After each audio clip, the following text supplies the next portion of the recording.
Assalamualaikum warahmatullahi wabarakatuh. Halo semuanya, perkenalkan nama saya Silmi Bawadi dengan NIM 2330108057. Saya adalah mahasiswa bimbingan dan konseling Universitas Islam Negeri Mahmud Yunus Batu Sangkar semester 5. Nah, kali ini saya akan menjelaskan terkait mata kuliah model-model konseling behavioristik. Di sini saya akan menjelaskan terkait materi konsep dasar konseling RBT.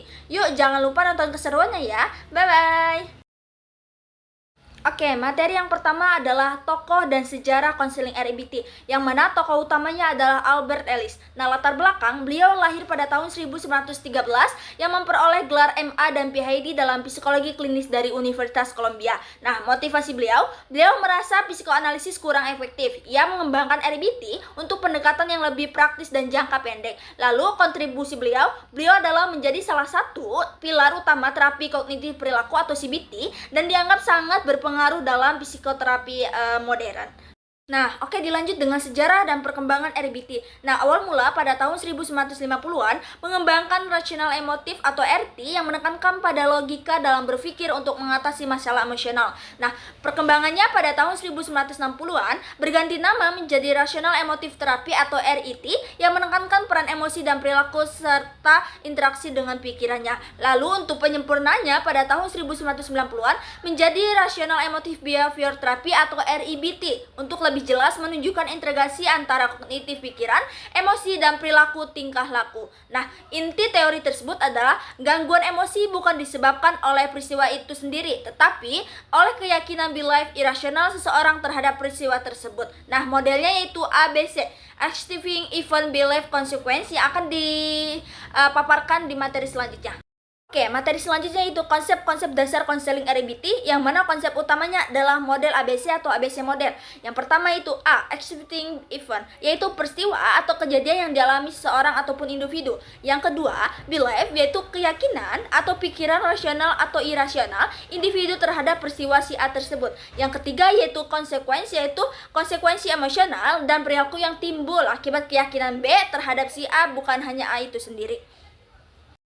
Dilanjut dengan pikiran irasional atau irrational belief, yang mana keyakinan yang kaku, tidak logis, dan seringkali diungkapkan dengan harus, must, seharusnya, so, mesti, ought to, dan yang memicu emosi negatif tidak sehat itu seperti kecemasan, marah, dan rasa bersalah. Nah, dilanjut dengan pikiran rasional atau rational belief, yang mana ini membantu pikiran yang fleksibel, realistas, dan logis yang membantu individu mencapai tujuan hidup dengan memiliki emosi yang sehat seperti kegembiraan maupun ketenangan. Oke, materi selanjutnya itu penyebab manusia bermasalah menurut RBT. Nah, menurut RBT atau Rational Emotive Behavior Therapy, nah, manusia bermasalah bukan karena peristiwa si A, tetapi karena keyakinan irasional si B yang mereka memiliki terhadap peristiwa tersebut. Nah, yang kemudian menimbulkan konsekuensi emosional dan perilaku yang disfungsional, yaitu C, seperti kecemasan, depresi, maupun marah. Nah, intinya pikiran ini yang tidak logis dan ekstrim seperti harus atau mestinya terhadap suatu kejadian itulah yang membuat kita merasa buruk, bukan kejadiannya sendiri. Nah, materi selanjutnya itu tujuan konseling RBT, yang mana tujuan utama konseling RBT atau Rational Emotive Behavior Therapy atau RBT adalah membantu individu mengubah pikiran, keyakinan, dan pandangan irasional menjadi rasional agar hidup lebih produktif, bahagia, dan berfungsi optimal dengan cara mengidentifikasi dan menantang keyakinan tidak logis yang menyebabkan emosi dan perilaku negatif, lalu mengembangkan kebiasaan berpikir lebih logis, toleran, dan realistis dalam menghadapi tantangan hidupnya. Oke, materi selanjutnya akan membahas terkait prosedur dan teknik konseling, yaitu prosedur konseling atau tahapannya. Yang pertama itu tahap awal orientasi, yang mana membangun hubungan yang baik, menciptakan suasana nyaman, dan mulai mengidentifikasi masalah klien secara umum.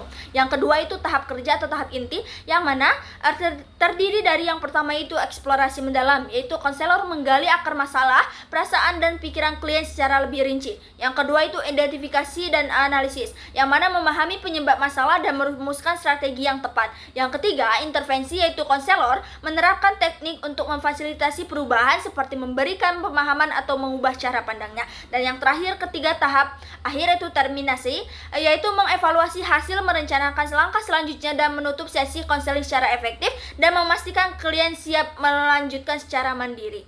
Dilanjut dengan teknik-teknik konseling yang mana pertama itu attending, yaitu menunjukkan perhatian penuh seperti kontak mata, bahasa, dan tubuh untuk membangun kepercayaan. Yang kedua itu empati, yang mana memahami perasaan klien seolah-olah konselor merasakan tanpa larut di dalamnya. Yang ketiga itu refleksi, yang mana mengulang kembali kata atau perasaan klien untuk menunjukkan pemahaman dan klarifikasi. Yang ketiga itu sesi bertanya atau questioning, yaitu menggunakan pertanyaan terbuka atau untuk eksplorasi dan juga tertutup untuk konfirmasi.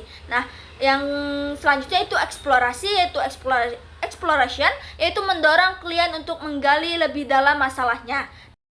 Oke, dilanjut dengan membahas teknik konseling lagi, yang mana dilanjut dengan interpretasi, yaitu memberikan pemahaman baru atau makna dari balik perkataan klien. Selanjutnya konfrontasi, yaitu menghadapkan klien pada konsistensi atau pesan yang bertantang dengan ucapannya. Langsung dilanjut dengan dorongan minimal atau dormin, yaitu menggunakan respon singkat, misalnya seperti ya, terus, yang mana untuk mendorong klien lebih banyak bicara. Nah, dilanjut dengan menyimpulkan, yaitu mengambil inti pembicaraan untuk memberikan ringkasan sementara atau akhir. Dan terakhir itu pemberian nasihat atau informasi, yang mana memberikan saran atau informasi yang relevan, yang mana digunakan ini dengan perkataan yang hati-hati. Itulah hasil pembahasan yang saya sampaikan, semoga bermanfaat untuk kalian semua. Apabila saya ada salah kata mohon dimaafkan. Terima kasih. Wassalamualaikum warahmatullahi wabarakatuh. Bye-bye.